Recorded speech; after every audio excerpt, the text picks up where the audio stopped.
Um, I I tend to these talks evolve, and my PowerPoint sometimes don't evolve as quickly as my talk evolves. So if I stray away from my PowerPoint, please excuse me. But on the way here, I mean, we flew for 12, 13 hours, so I got a lot of new ideas, and I'll try and incorporate it. First of all, last night at a coffee shop, I realized people don't really know where South Africa is. I was sure, but this guy also didn't know about football, so it was a bit strange. But there, at the bottom end there, that's where you guys from Spain came to fetch that. And that's what we gave you guys, vuvuzelas. I bet you all love that sound. And that's Cape Town. You all should know Table Mountain. If you don't, now you do. And this is where I come from, the Free State. That's a sunset in the Free State. A rainstorm in the Free State. A little bit of marketing for my area. Golden Gate, incredible area. It's about an hour away from where I live. It looks like that where I live, flat, and then an hour further it looks like that. So, okay, on the way here I realized that all the things that I'm going to say about audio as a content distribution medium is actually with the evolution of technology and the way things get enhanced is also applicable to video. So I added that little bit of video. You'll see how I'm recycling old presentations. I don't want to waste any trees. So that's why I used cardboard for this talk.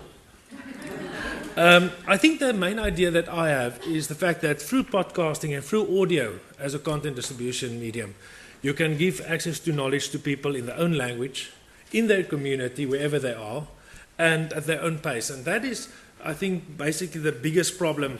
Maybe I should just move my notes along.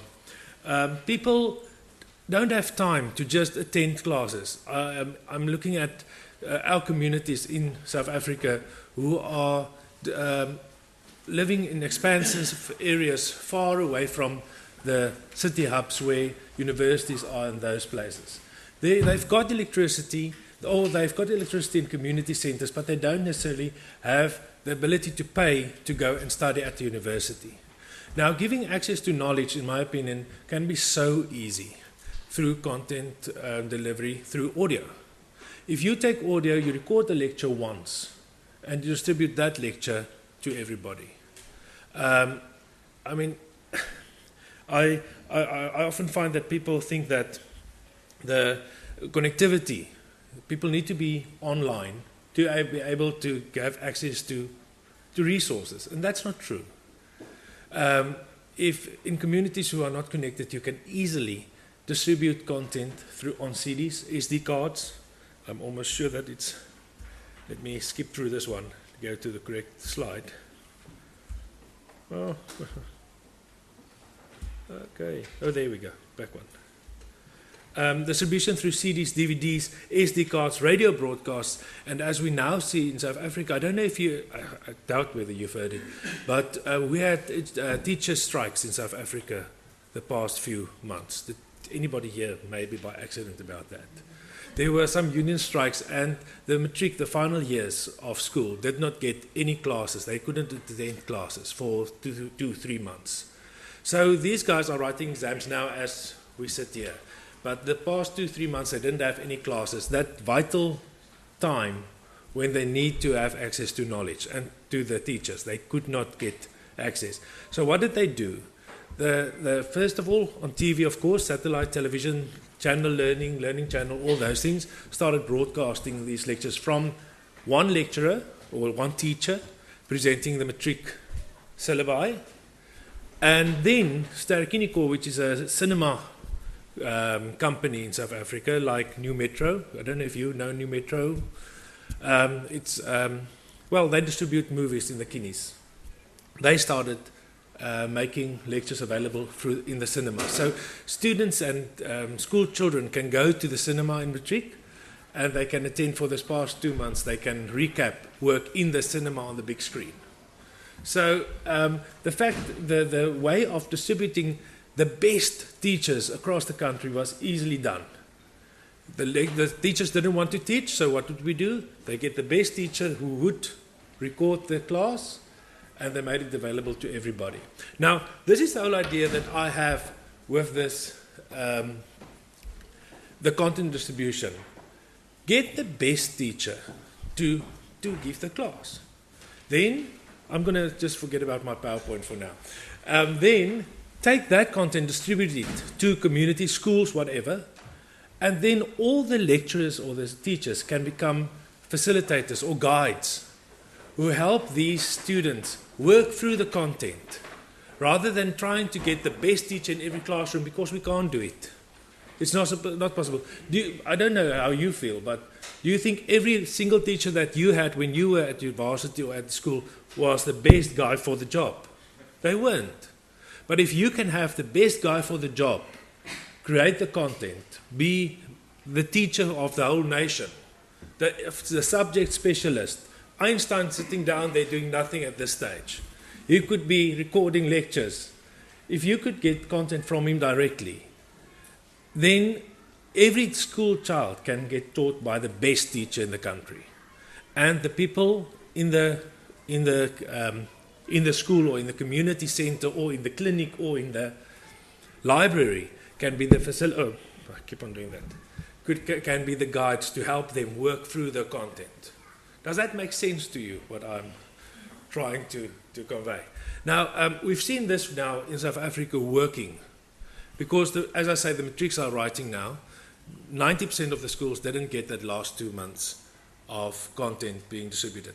But now, okay, we're in that situation where that was now a necessity. And how many of you have attended a class at the cinema? Nobody, I suppose, in other countries. This was something uniquely done now. We were forced to do it, but they're seeing that it's working. Now, why can't that be extended to regular situations? Why can't that be the way to consume content? Why can't the classroom be extended? Because if you think about it, okay, I should focus more on the audio part. Audio is such a natural distribution method for content. It is personal. Many of you listen to the radio every morning when you drive to work, I'm sure. Many of you, as soon as you hear that guy every morning, you build a kind of a personal relationship with that person. If he isn't there, the morning kind of starts wrong, or him or her. That's your morning wake-up call.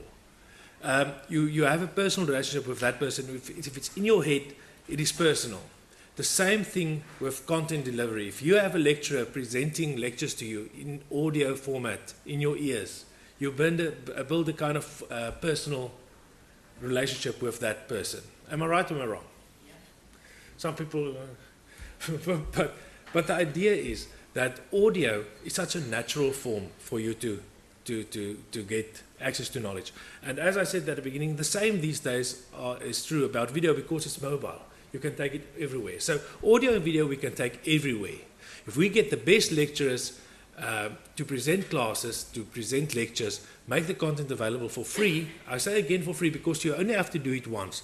There's the presentation earlier, the keynote, where he said, take that one lecture. The cost, there's no extra cost to distribute that lecture. If you have the best lecturer to present it, it can go a long way. Now, something that I think we should also focus on is the fact that the distribution to smaller communities, the audio part of these distribution channels that we have, we don't need communities that need electricity as such.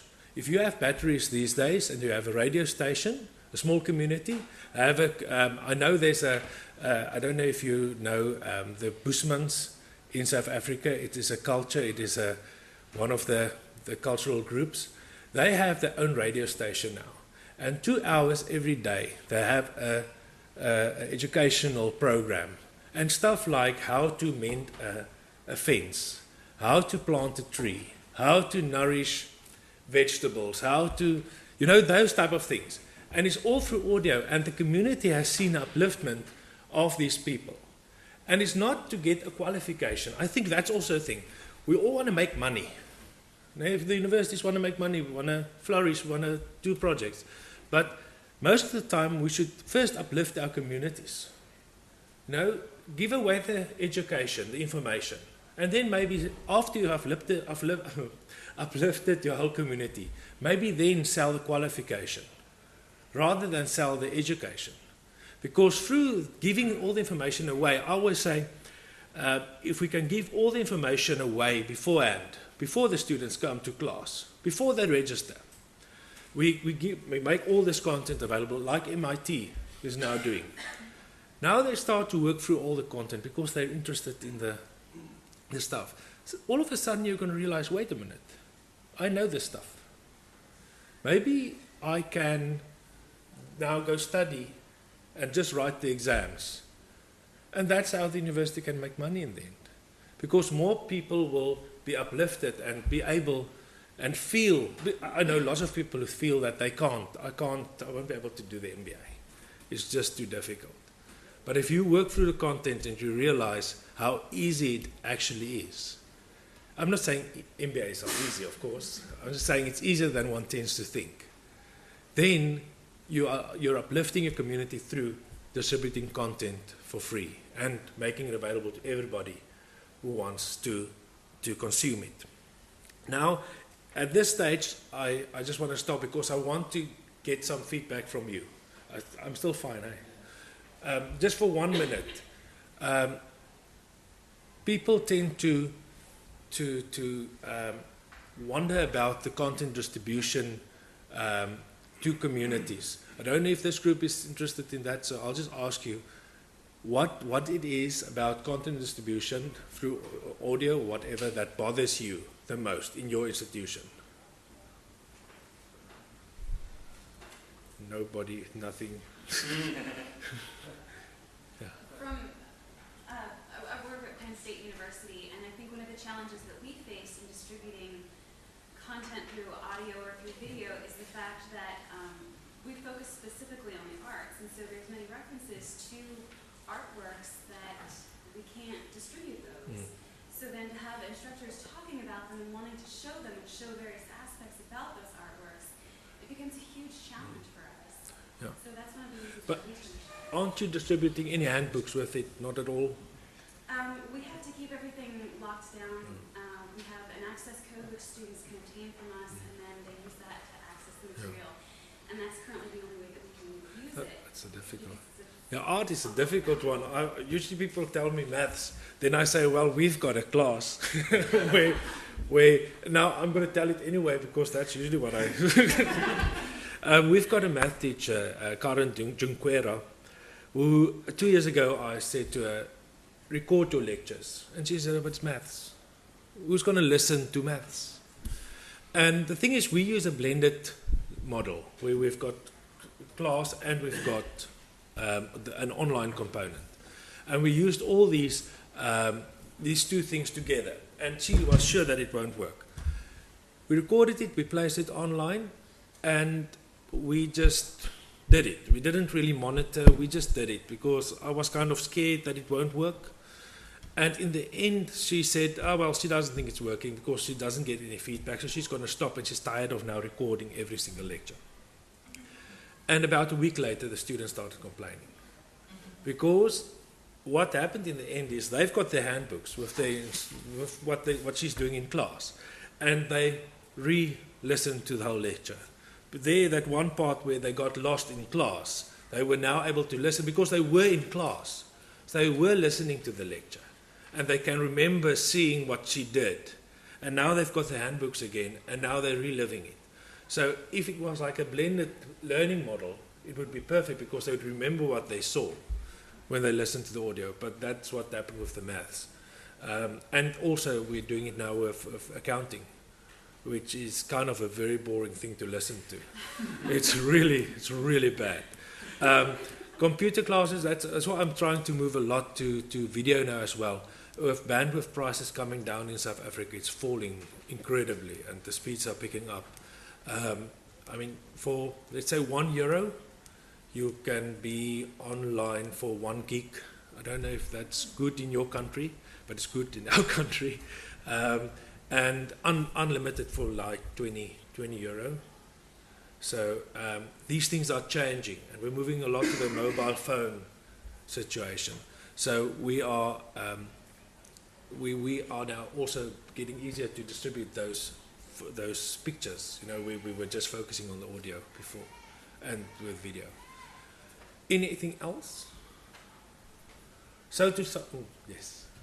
Do you think society is changing and becoming more acceptable to this kind of teaching? I remember back in the 70s, I took a physics course, and it came up, the professor came up on a projector, a big black and white screen, and we bought the notes, and they packed like this that have been Xeroxed. And I hated the class. I mean, I had the notes there, I could go over them. The projector was there, I couldn't go over that again. But I had no interaction with my professor. I did have interactions with the TAs. And I ended up dropping the course. I disliked it so much. Now, what you're saying seems to be the newer version of what I had experienced. And it wasn't successful in the 70s. So, I mean, if I were a student, I had no choice, of course I'd accept it. So, do you think that the society has changed, is more acceptable to this now? We have changed in such a way that our community is a very rural community. I started a podcast survey a while back, and I was hoping that the students would be about 20 to 30% would have some form of MP3 player. I was hoping for that because it would justify my studies. That was like 2 years ago. And every exam I would go, after the road exam, we would distribute this little, just 4 questions. Do you have an MP3 player? Do you have access to, where do you, stuff like that. And in the end, we had 76% of the students from rural areas say that they actually have access to MP3 players where they have their cell phones. So if you see them on campus, these students who do not really have money to attend, or sometimes not money for electricity, they have a cell phone and they have an MP3 player. What we have found is that now at tertiary institutions in South Africa, you're looking about 98% of students having cell phones. Not necessarily MP3 type players, but as time progresses, we're moving to these upgrades. So in about 2 years' time, they will all have access to some type of smartphone because you don't get the cheapies anymore. So I'm sure that we've gone past a paradigm shift, a time where students are so used to it that it's going to be the way to go, in my opinion, of course. Yes. I'm from India, and back there we have this reality that half of internet users they use the internet in their own houses, cyber cafes, because they don't have connectivity in their communities. We made a research among these people, and 75% of them they have internet studies. Do you think that distributing audio through the internet would work for random students, like for random people that just come to their own house and have the chance to listen to a class? Or do you think it must be like enrolled and the audio should be just like a supplementary? I don't think they need to be enrolled to have access to the knowledge in the first place, if I understand you correctly. Making these things available, not necessarily just online. Distributing audio and video, you distribute on discs. They're like, 10 cents a disc. Distribute it to the community centers, to clinics, to all those things, and have them be available there for people to consume. I can guarantee that people, if they know about it, they will go there. If you build it, they will come. What's that movie? Yeah, some movie.